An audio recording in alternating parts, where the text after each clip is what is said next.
Rachel stared at the packed boxes scattered across the living room floor. After 15 years of marriage, her life had been reduced to cardboard containers and packing tape. The divorce papers lay signed on the coffee table, the final punctuation mark to a relationship that had slowly unraveled over the past 3 years. "Mom, do you need help with these?" Her 14-year-old daughter Lily appeared in the doorway, already shouldering more responsibility than any teenager should. "No, honey, I've got it," Rachel said, forcing a smile. "Did you finish packing your room?" Lily nodded, her expression a mixture of sadness and resignation that broke Rachel's heart. This wasn't how things were supposed to be. The 3-bedroom house in the suburbs of Boston had once felt like the perfect family home. Now it felt suffocating, filled with memories of arguments, cold silences, and the gradual disintegration of what she had thought was a solid marriage. Mark had already moved out weeks ago. The separation had been surprisingly civil. No screaming, no dramatic accusations. Just the quiet acknowledgement that they had become strangers sharing the same address. His affair with his co-worker had been the final blow, but Rachel knew their problems had started long before that. The rental apartment waiting for them across town was half the size of their current home. It was all Rachel could afford on her part-time librarian salary. She'd have to find full-time work soon, but right now, making sure Lily adjusted to their new reality took priority. "Mrs. Peterson called," Lily said, sitting on the arm of the couch. "She wanted to know if we needed help moving tomorrow." The kindness of their elderly neighbor made Rachel's eyes sting with tears she refused to shed. That's sweet of her, but the movers will handle the heavy stuff. The doorbell rang, startling them both. Rachel wasn't expecting anyone. She opened the door to find her younger sister Kate standing there, holding 2 coffee cups. "Thought you could use this," Kate said, handing Rachel a cup. "And moral support." Rachel's composure finally cracked. The tears she had been holding back for Lily's sake spilled over as Kate pulled her into a tight hug. "It's okay," Kate whispered. "You're allowed to fall apart sometimes." Later that night, after Lily had gone to bed, Rachel and Kate sat on the floor among the boxes, sharing the bottle of wine Kate had brought. "I keep wondering where I went wrong," Rachel admitted, staring into her glass. "Was I not attentive enough? Did I stop trying? I can't pinpoint the moment when everything started to change." Kate sighed. Relationships don't usually break because of one big moment. They erode slowly, with all the little things left unsaid and undone. "I'm 42, Kate. I never thought I'd be starting over at this age." "You're not starting over," Kate corrected her. "You're continuing your story, just on a different path." Rachel didn't feel so philosophical about it. The thought of dating again terrified her. The idea of juggling single parenthood with full-time work exhausted her before she'd even begun. And beneath it all lay a deeper fear, that she had somehow failed at the one thing she had always been certain about, building a family. The next morning brought moving day. The movers arrived promptly at 8, and the systematic dismantling of her old life began. Rachel directed traffic, pointing out which furniture would go and which would stay with Mark. Lily had retreated to the backyard, unable to watch the process. By mid-afternoon, the moving truck was packed. Rachel stood in the empty living room, the echo of her footsteps unfamiliar in the space where her family had lived for a decade. The walls were bare, nail holes marking where family photos had once hung. "Ready?" Kate asked gently from the doorway. Rachel took a deep breath. "No, but I don't have a choice, do I?" Their new apartment was on the 3rd floor of a converted Victorian house. It had character. High ceilings, crown molding, hardwood floors, but it wasn't home. Not yet. The movers unloaded efficiently, stacking boxes in the appropriate rooms according to their labels. That night, after the movers had left and Kate had gone home, Rachel and Lily ate pizza, sitting on the floor of their new living room, paper plates balanced on their knees. "It's not so bad," Lily offered, looking around at the unfamiliar space. "I like the big windows." Rachel nodded, grateful for her daughter's attempt at optimism. "We'll make it nice. Different, but nice." After Lily went to bed, Rachel sat alone on the windowsill, looking out at the unfamiliar street below. Her phone buzzed with a text from Mark, asking if the move had gone okay. She didn't answer. Tomorrow would be soon enough to resume the polite, distant communication that was now their relationship. She unpacked a box labeled bedroom and found the framed photo of herself from college, smiling confidently at the camera, unaware of what lay ahead. Who was that woman? Could Rachel find her again, beneath the layers of disappointment and heartbreak? As she finally crawled into her unmade bed, exhaustion overcame her. This was rock bottom, or at least she hoped it was. Because from here, the only way forward was up. Tomorrow, she would begin the process of rebuilding. Tonight, she would allow herself to mourn the life she had lost. 2 months into their new life, Rachel had established a routine. Wake up at 6, shower, make breakfast for Lily, drop her at school, then head to the library for her morning shift. In the afternoons, she sent out job applications for full-time positions while trying to ignore the growing stack of bills on her desk. The child support from Mark helped, but it wasn't enough. On this particular Tuesday morning, Rachel was sorting through returned books when her supervisor, Helen, approached her workstation. "Got a minute?" Helen asked, pushing her glasses up her nose.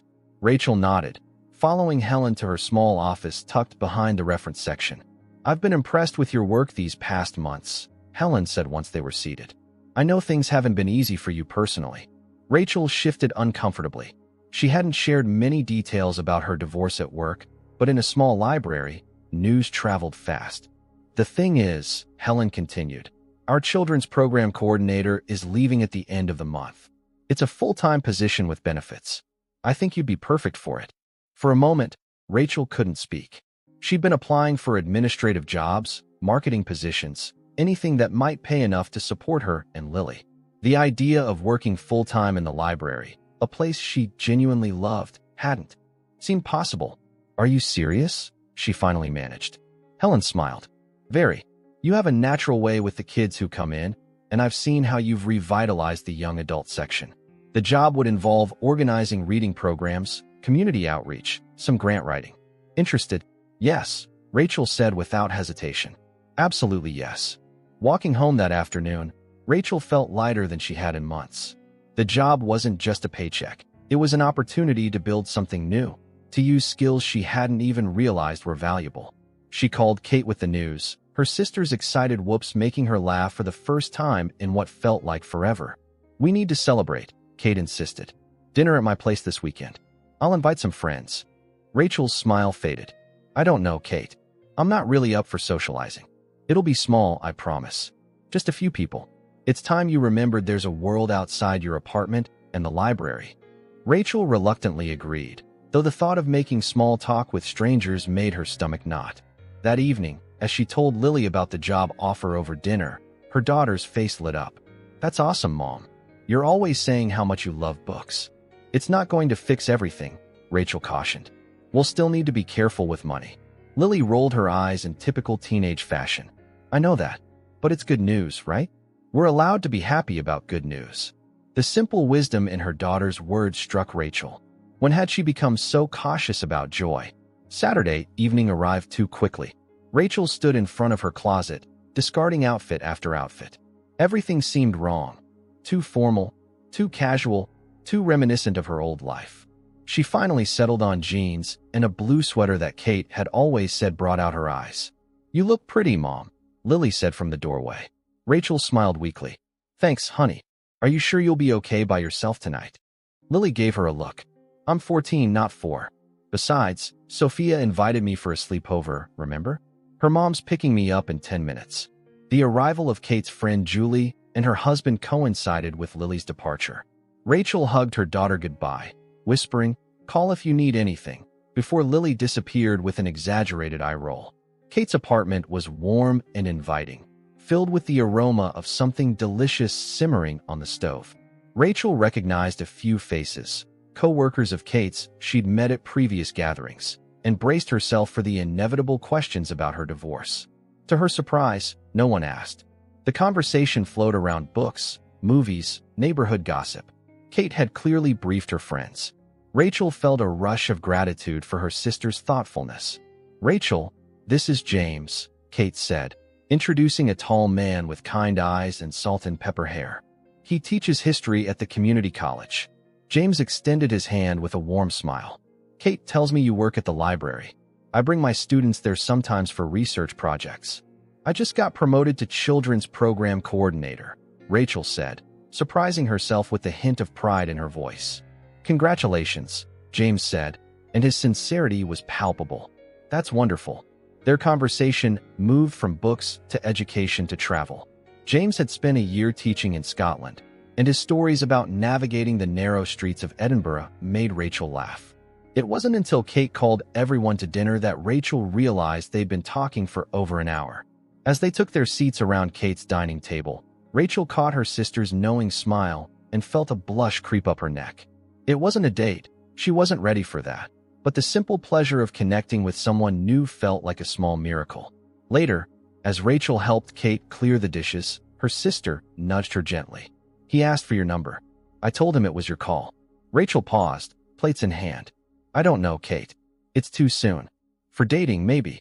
But for a friend who shares your love of Victorian literature, I think you could use more of those." The next morning, Rachel's phone buzzed with a text from an unknown number. "Kate gave me your number. There's a talk at the college next week about women writers of the 1800s. No pressure, but thought you might be interested." James. Rachel stared at the message, her thumb hovering over the keyboard. It wasn't a date. Just two people with shared interests attending a lecture. She could handle that, couldn't she? Before she could overthink it, she typed, "I'd like that. Thanks for thinking of me." 3 days later, Rachel sat in her new office at the library, unpacking her few personal items. A photo of Lily, a small plant Kate had given her as a housewarming gift, a framed print of her favorite quote from Jane Austen. Her desk faced a window overlooking the children's reading garden, currently empty in the February chill, but full of potential for spring programs. For the first time since the divorce, Rachel felt something like hope taking root. It was fragile, tentative, but unmistakably there. The path forward was still uncertain, but at least now she could see that there was a path. Spring arrived, bringing with it a burst of activity at the library. Rachel's new role kept her busier than she'd ever been, but she thrived on the challenges. Her Saturday morning reading circle had doubled in size, and her grant proposal for a summer literacy program had been approved. She'd settled into a comfortable routine with James. Monthly lectures, occasional coffee, text messages about books they thought the other would enjoy. It wasn't dating, not exactly, but it was nice to have someone in her life who expected nothing from her. At home, things were more complicated. Lily had been spending every other weekend with Mark, returning increasingly quiet and withdrawn. Rachel tried not to pry, but her concern grew as the weeks passed. "Is everything okay at your dad's?" she finally asked one Sunday evening as they prepared dinner together. Lily shrugged, focusing intently on chopping carrots. "It's fine. You seem upset when you come back. Did something happen?" Lily put down the knife with a sigh. "Jessica's there all the time now." Jessica, Mark's girlfriend, the woman he'd had an affair with. Rachel's stomach clenched, but she kept her expression neutral. "Oh, I didn't realize they were that serious." "They're looking at houses together," Lily said, her voice small. "Dad says they might get married." Rachel gripped the edge of the counter, momentarily dizzy. Mark was moving on, building a new life, while she was still struggling to reassemble the pieces of her old one. "How do you feel about that?" she managed to ask. Lily's eyes filled with tears. "She's trying so hard to be nice to me. Asking about school, buying me stuff. Last weekend she made this big pancake breakfast and kept calling us a family. But we're not. You're my family." Rachel pulled her daughter into a tight hug, feeling Lily's tears soak into her shoulder. "I know, sweetheart, and nothing will ever change that." That night, after Lily had gone to bed, Rachel poured herself a glass of wine and sat at the kitchen table, fighting the urge to call Mark and scream at him. It wouldn't help. This was the reality of divorce. He had the right to rebuild his life, even if the timeline felt like a personal attack. She called Kate instead. "He's marrying her," Rachel said when her sister answered. "The woman he cheated with. They're looking at houses together." Kate was quiet for a moment. "That's tough," she finally said. "For you and for Lily." "I don't care about him," Rachel lied. "But Lily's so upset." "It's a lot of change," Kate agreed. "But kids are resilient. And she has you." After they hung up, Rachel found herself scrolling through old photos on her phone. Pictures of family vacations, holidays, ordinary moments that had seemed so permanent at the time. She deleted them all, one by one, ignoring the ache in her chest. The next morning, Rachel arrived at the library earlier than usual, needing the comfort of books and quiet. She was surprised to find an elderly woman waiting by the front door. "We don't open for another hour." Rachel explained gently. The woman nodded. I know. I wanted to speak with you specifically, Miss Collins, about the literacy program. Rachel's curiosity was piqued. Of course. Come in. The woman introduced herself as Edith Pearson, a retired English teacher. I read about your summer program in the community newsletter. I'd like to volunteer. Over the next hour, as the library staff arrived and began their morning routines, Rachel and Edith talked. At 76, Edith had taught for nearly 50 years before retiring. She lived alone now, her husband having passed 5 years earlier, her children scattered across the country. The days get long, Edith admitted, her hands neatly folded in her lap. I miss being useful. By the time the library opened, Rachel had not only accepted Edith's offer to volunteer, but had also invited her to help design the curriculum for the program. You won't regret this, Edith said, her eyes bright with purpose. We'll make something special. As the weeks passed, Rachel found herself looking forward to her planning sessions with Edith. The older woman's experience was invaluable, but it was her perspective on life that Rachel found most comforting. My Harold and I were married for 49 years, Edith told her one afternoon as they sorted through book donations. But it wasn't always easy. We separated for a time when the children were young. Rachel looked up in surprise. You did? I didn't realize people did that in your generation. Edith laughed. Oh, hearts have been breaking since the beginning of time, dear.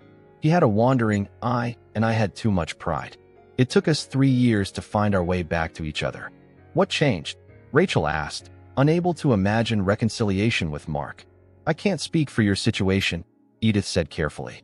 But for us, time provided perspective, and we both had to decide that our marriage was worth fighting for. She patted Rachel's hand. But sometimes the braver choice is to walk away. There's no shame in that. The summer literacy program launched in June with 25 children enrolled. Rachel had worried about attendance. The lure of swimming pools and video games was strong, but Edith's creative approach to teaching kept the kids engaged. They created a reading forest in the library's community room, with paper trees bearing book recommendations and comfortable reading nests tucked between them. On the program's third day, Rachel was demonstrating how to make leaf bookmarks when James appeared at the doorway, a stack of history books in his arms. Professor Taylor, what are you doing here? She asked, surprised. Summer research, he explained. And I heard about your program. Thought I might stop by. Rachel introduced him to Edith, who gave her a knowing look that made her blush. Later, as the children worked on their projects, James pulled Rachel aside. I've been wanting to ask you something, he said, looking uncharacteristically nervous. Would you like to have dinner with me? A proper dinner, not just coffee after a lecture. Rachel's heart skipped. You mean like a date? He nodded. Exactly like a date. I've enjoyed getting to know you these past months, Rachel. I'd like the chance to know you better. For a moment, panic flooded her. Dating meant vulnerability, the risk of another heartbreak. But as she looked at James, steady, kind James who had never pushed or presumed, she realized she wasn't the same woman who had packed boxes in her living room 6 months ago. I'd like that, she said, and meant it. That evening, as Rachel helped Lily with her algebra homework, her phone buzzed with a text from Mark. Need to talk. Can I call you after Lily's in bed? The familiar anxiety returned. Was he going to announce his engagement? Ask for changes to their custody arrangement? When Lily finally retreated to her room with promises to go to sleep soon, Rachel made herself a cup of tea and called Mark. Jessica and I are looking at houses in Philadelphia, he said without preamble. Her company is transferring her there. It's a great opportunity. Rachel's grip tightened on her mug. Philadelphia is 5 hours away. What about Lily? That's what I wanted to discuss, Mark said, his voice cautious. I know our agreement is for alternating weekends, but with the distance. You're choosing her over your daughter, Rachel said, anger rising. Again, that's not fair, Mark protested. I'm trying to be practical.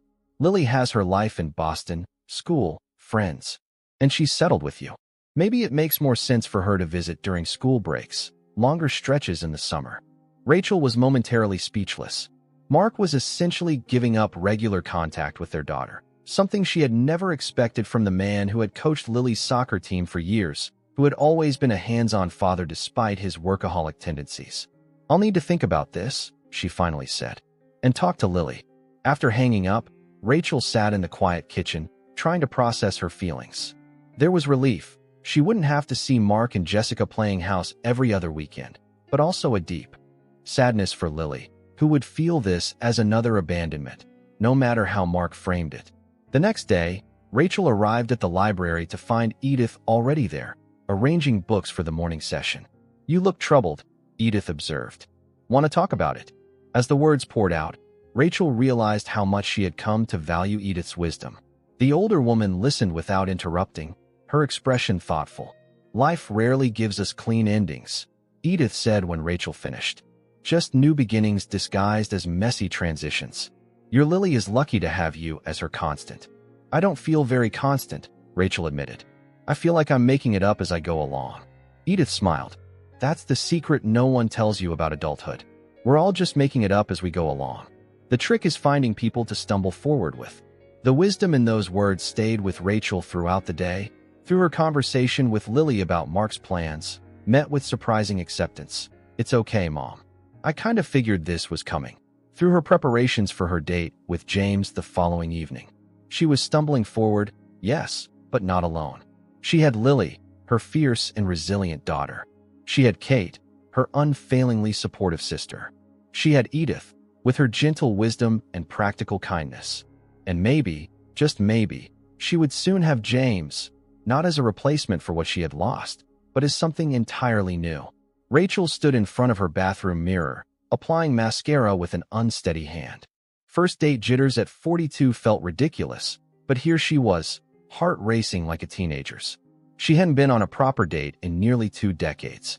"You look nice," Lily said, leaning against the doorframe. "The blue dress is a good choice." Rachel turned to her daughter, surprised. She hadn't realized Lily was paying attention. "Thanks, honey. Are you sure you're okay with this? With me going out with James?" Lily shrugged. "It's not like Dad waited to start dating." The edge in her voice made Rachel wince. Despite Lily's apparent acceptance of Mark's move to Philadelphia, the hurt lingered. "This isn't about your dad. I want to make sure you're comfortable with me seeing someone." "I like James," Lily admitted. "He doesn't talk to me like I'm a little kid. And he makes you smile." The observation caught Rachel off guard. Had she been smiling more? She hadn't noticed. Kate arrived to stay with Lily, bringing takeout and a stack of movies. "You look hot," she told Rachel with an approving nod. "James won't know what hit him." The date itself was surprisingly easy. James had chosen a small Italian restaurant away from the college and library, where they were less likely to run into people they knew. Over pasta and wine, conversation flowed naturally, touching on books, films, their respective childhoods in different parts of Massachusetts. "Tell me about your marriage," James said as they shared tiramisu. "If that's not too forward." Rachel tensed. "What do you want to know?" "Whatever you want to share." "I've been divorced too, Rachel. I know it shapes you." His honesty disarmed her. "It was good, until it wasn't. We grew apart after Lily was born, though I didn't see it happening. Mark threw himself into work. I focused on motherhood. By the time I realized how disconnected we'd become, it was too late." "And the affair?" James asked gently. Rachel took a sip of wine. "That was the final straw, but not the cause. The marriage was already broken." She paused. "What about you? You haven't mentioned your ex-wife much."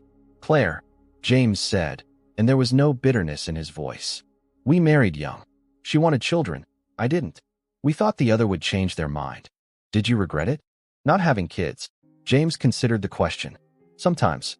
But I've had wonderful students over the years. I've mentored many of them beyond graduation. It's different from parenthood, but fulfilling in its own way."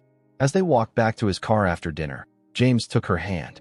His palm was warm against hers, the simple contact both comforting and exhilarating.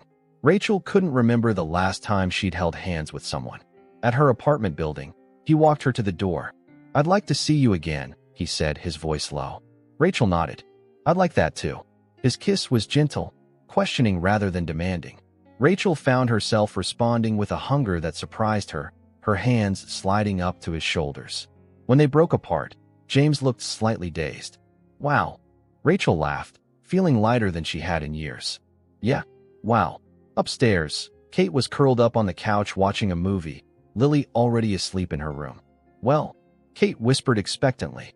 "It was nice," Rachel said, trying and failing to suppress a smile. "Just nice." Kate pressed. "Really nice. We're seeing each other again next weekend." Over the next few weeks, Rachel and James settled into a comfortable rhythm. Friday night dates, occasional Sunday afternoon walks along the Charles River, texts throughout the week. He came to the library's summer program closing ceremony, sitting beside Edith as the children proudly presented their reading projects to parents and community members. "Your young man seems lovely," Edith commented afterward, as they cleaned up the community room. "He is," Rachel agreed. "But I'm taking it slow. I don't want to rush into anything." Edith nodded approvingly. "Wise. New love is intoxicating, but the best relationships are built brick by brick, not in a whirlwind." In July, Mark moved to Philadelphia. The goodbye with Lily was awkward, with Jessica hovering in the background and Mark making elaborate promises about visits and video calls. Rachel kept her distance, giving them space for their farewells. "Will Dad really call every week?" Lily asked later as they drove home, her voice small. Rachel chose her words carefully. "He'll try. And you can always call him, you know." "It's not the same." "No," Rachel agreed. "It's not." There was no point pretending otherwise. That night, after Lily had gone to bed, Rachel called James. "Can you come over?" she asked. "Just to talk. I could use the company." He arrived with a pint of ice cream and a sympathetic ear. They sat on her tiny balcony, sharing the dessert as she told him about Lily's sadness, her own complicated feelings about Mark's departure. "I'm angry with him," she admitted. "But I'm also relieved he's gone." "What kind of person does that make me?" "Human," James said simply. "You can be angry at how he's hurt Lily and still relieved to have closure." Rachel leaned her head against his shoulder, grateful for his understanding. "Thank you for coming over. I'll always come when you call," he said, and the quiet certainty in his voice made her heart swell. August brought sweltering heat and a shift in their relationship. James invited Rachel and Lily to his lakeside cottage for a weekend, a small, rustic place he'd inherited from his grandparents. "It's nothing fancy," he warned. "Just one bedroom and a pull-out couch in the living room. Lily can take the bedroom if she comes." The invitation represented a crossroads.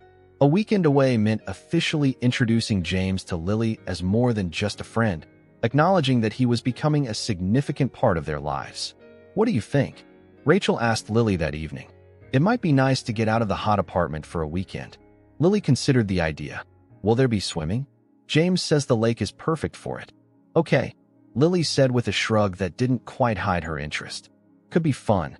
The cottage was exactly as James had described, simple but charming, nestled among pine trees with a small dock extending into the clear lake. Lily immediately headed for the water, leaving Rachel and James to unpack the car. "Thank you for inviting us," Rachel said as they carried grocery bags into the tiny kitchen. "This place is lovely." "It's better having you both here," James replied. "It's been too quiet the last few summers."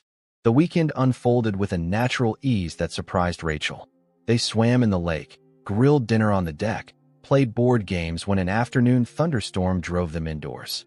Lily gradually opened up to James, asking about the history of the cottage, listening intently as he pointed out constellations during their evening stargazing.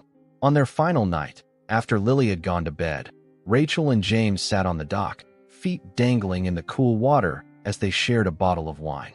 "I'm falling in love with you," James said quietly. "I probably shouldn't say it yet, but I am." Rachel's heart stuttered. Part of her wanted to pull back, to protect herself from the vulnerability those words created. But a stronger part recognized the gift being offered. "I'm scared," she admitted. "Terrified, actually. But I think I'm falling in love with you too." His kiss tasted of wine and possibility. When they finally broke apart, Rachel rested her forehead against his. "I don't know if I'm ready for this," she whispered. "We don't have to rush," James assured her. "We can take it one day at a time." Back in Boston, the summer began its slow transition to fall. Lily started high school, suddenly concerned with clothes and social media in ways she hadn't been before. Rachel threw herself into planning the library's fall programs, grateful for Edith's continued help even after the summer literacy program had ended. And James became a steady presence in their lives, helping Lily with history homework, bringing dinner on nights when Rachel worked late, gradually leaving a toothbrush, then a change of clothes, then his favorite coffee mug in their apartment. It wasn't perfect. There were moments of doubt, nights when Rachel woke in a cold sweat, certain she was making a terrible mistake by opening her heart again. But each morning, the sun rose, life continued, and step by step, she found herself moving forward into this new beginning. The first signs of trouble appeared in October. Lily, usually diligent about schoolwork, started missing assignments. Her teachers emailed concerns about her participation in class. She spent more time locked in her bedroom, emerging only for meals, often with red-rimmed eyes that she claimed were from allergies. Rachel tried gentle questions, casual conversations, even bribes of favorite desserts, but Lily remained stubbornly closed off. The weekly video calls with Mark had dwindled to occasional texts. When Rachel mentioned this, Lily just shrugged and said, "He's busy with his new life." On a rainy Tuesday afternoon, Rachel was organizing the library's teen section when her phone rang. The high school's number flashed on the screen. "Miss Collins? This is Principal Garrett. There's been an incident involving Lily. She's not hurt," he added quickly, "but I need you to come to the school."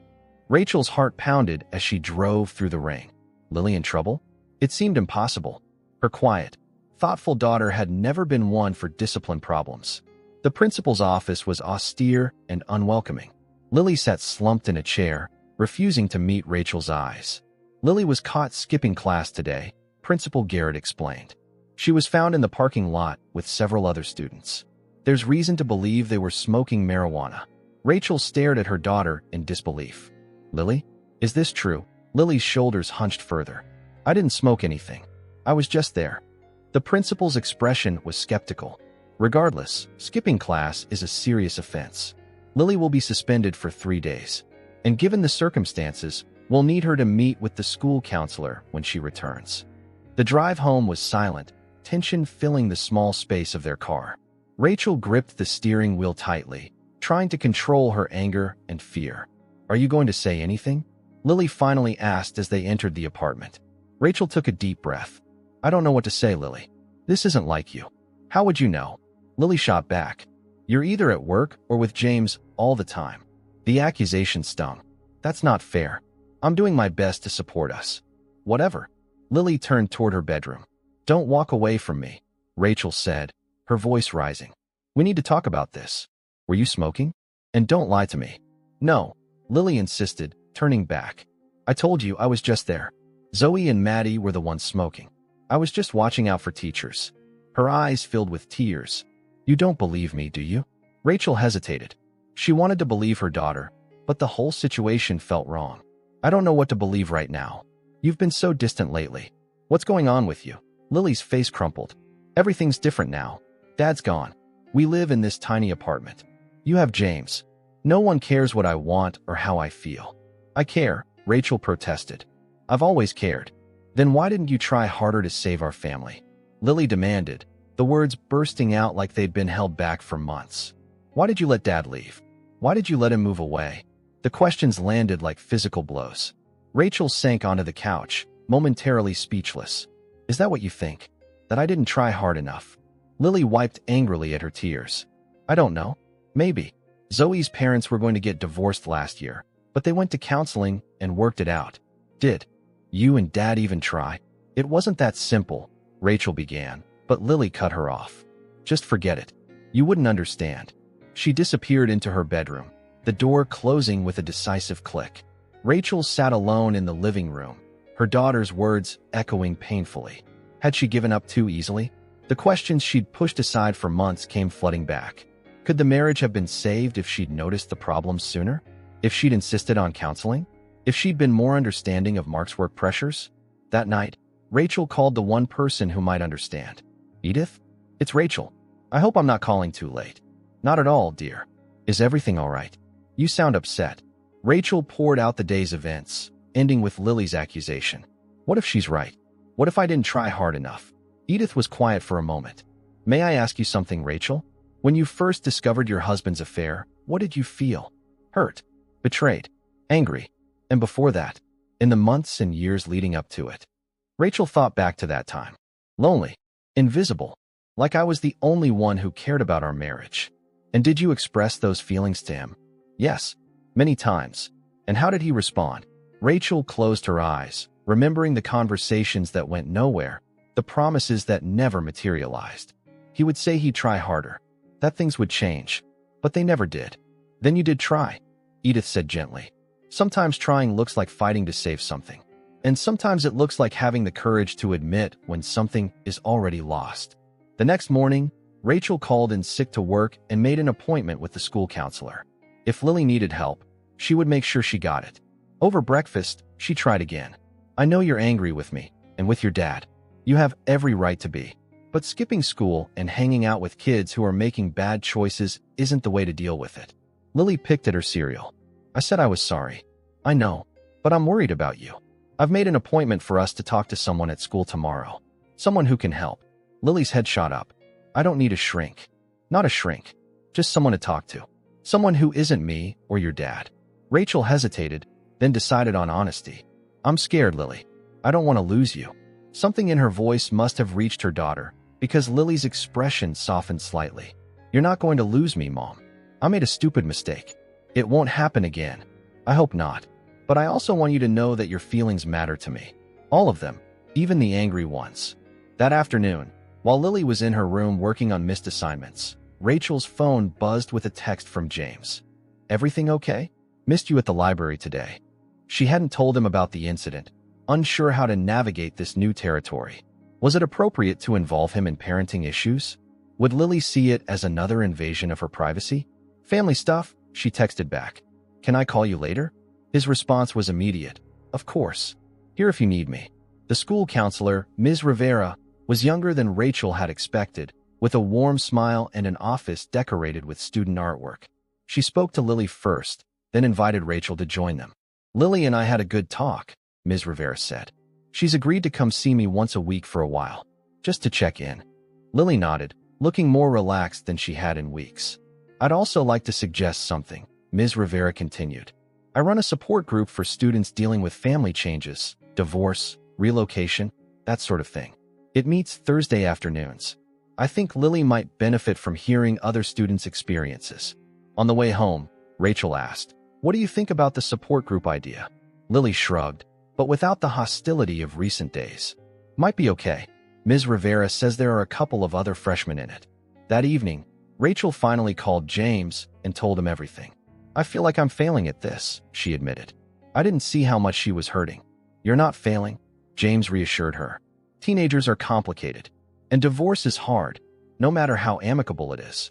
I don't know how to help her. You're already helping her. You're getting her support. You're listening to her. That matters. Rachel sighed. I've been so focused on rebuilding my own life. I didn't realize she felt left behind. Do you want me to step back? James asked, his voice careful. Give you 2 more space? The question made Rachel's chest tighten. No, that's not what I want at all. But maybe we need to be more mindful of including Lily. Over the next few weeks, they tried a new approach. James suggested activities the 3 of them could do together. A photography exhibit Lily had expressed interest in, Saturday morning hikes, cooking lessons in Rachel's small kitchen. He never pushed for Lily's attention or approval, simply made himself available. Slowly, the tension in the apartment began to ease.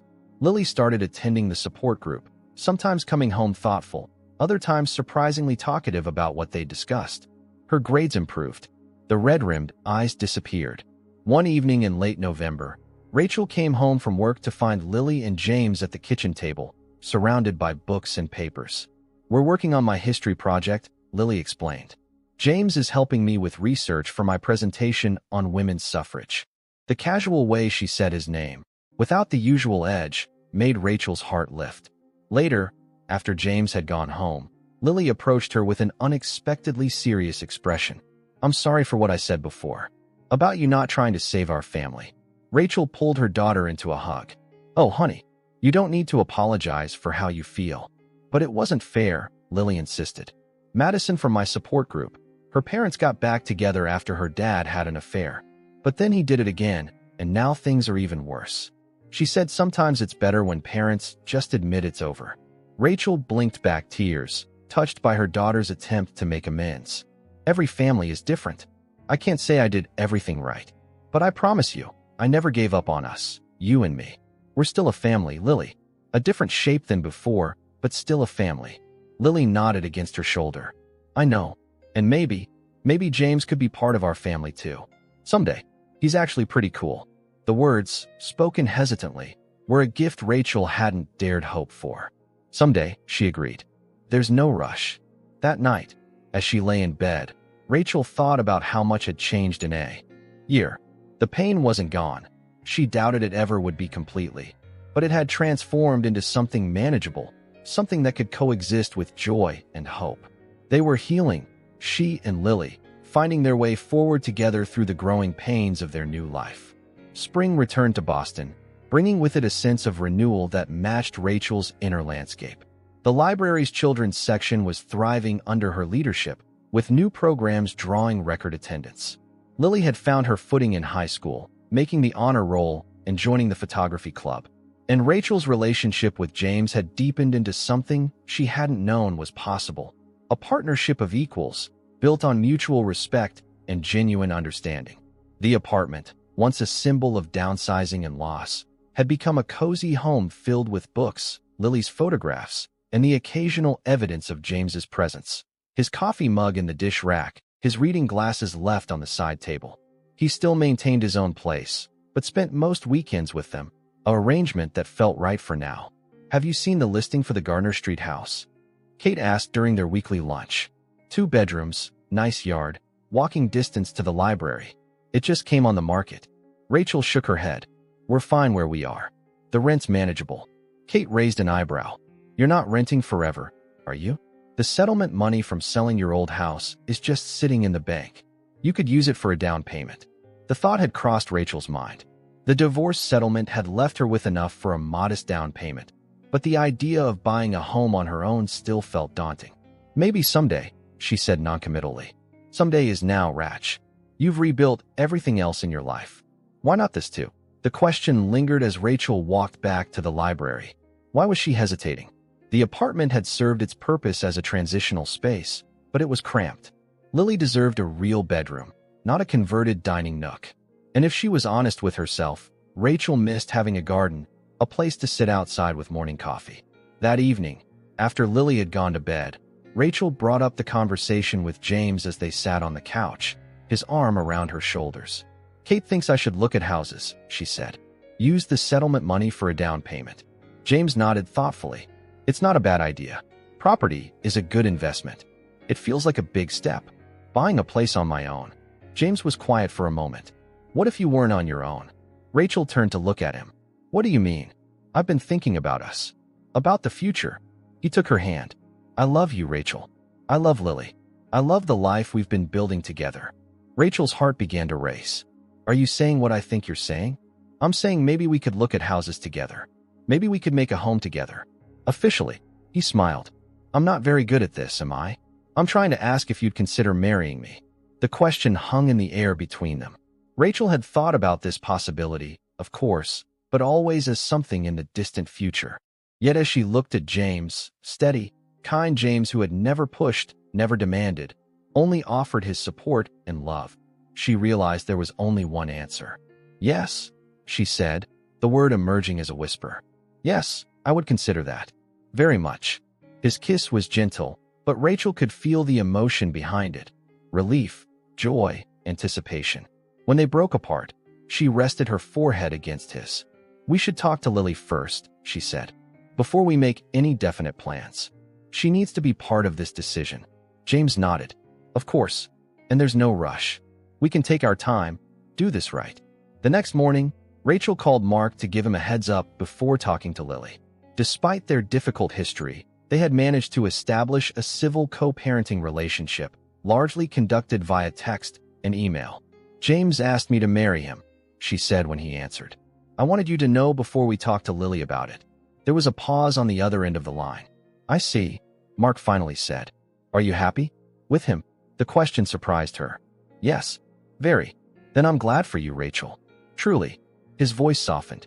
"You deserve to be happy." The conversation with Lily happened that weekend, during a hike in the Blue Hills Reservation. The three of them stopped at a scenic overlook, the city of Boston spread out in the distance. "We wanted to talk to you about something important," Rachel began, trying to keep her voice casual despite her nerves. Lily looked between them, her expression wary. "Are you pregnant or something?" "What? No," Rachel exclaimed, caught off guard. "Nothing like that." James laughed, breaking the tension. Actually, I've asked your mom to marry me, and she said yes. But we wanted to know how you feel about it before we make any definite plans. Lily was quiet for a long moment, looking out at the view. Would we move to your place? It's kind of small. Actually, Rachel said, we were thinking about looking for a new place. Something with a yard. Maybe near your school. With my own bathroom? Lily asked, a hint of a smile playing at her lips. We can put that on the wish list, James agreed solemnly. Lily turned to face them fully. I think it's a good idea. You guys getting married. James makes you happy, Mom. And he's pretty okay for an old guy. Hey, James protested with mock indignation. I'm only 50. Like I said. Oh, but Lily was smiling now, the genuine smile that had been rare for so long. The house they eventually found wasn't on Gardner Street, but a few blocks away in a quiet neighborhood with mature trees lining the sidewalks. It was a 2-story colonial with 3 bedrooms, a small study that would be perfect for James's book collection, and a backyard garden that Rachel immediately began planning to revive. Moving day arrived on a perfect June afternoon. Friends and colleagues formed a human chain, passing boxes from the moving truck to the front door. Kate coordinated the kitchen unpacking, while Edith supervised the arrangement of books in the built-in shelves of the living room. It's a lovely home, Edith said, standing beside Rachel as they watched the activity. A worthy new beginning. I couldn't have done it without you, Rachel told her. Your friendship has meant so much to me this past year. Edith patted her hand. You did the hard part yourself, dear. You kept going, one step at a time. In the backyard, James and Lily were setting up the patio furniture, their heads bent together as they deciphered the assembly instructions. The sight of them working together, comfortable in each other's company, filled Rachel with a quiet joy. The wedding took place in August, a small ceremony in the backyard of their new home. Lily, resplendent in a blue dress she had chosen herself, stood as Rachel's maid of honor. Kate, predictably, cried through the entire ceremony. Edith, seated in the place of honor in the front row, beamed with approval. As James slipped the simple gold band onto Rachel's finger, she was struck by how different this felt from her first wedding. The younger Rachel had been full of romantic notions and unexamined expectations. This Rachel entered marriage with open eyes, aware of both its possibilities and its challenges. You okay? James whispered as they turned to face their small gathering of guests. Rachel squeezed his hand. More than okay. The reception was informal, a catered buffet, fairy lights strung through the trees, music playing from speakers set up on the patio.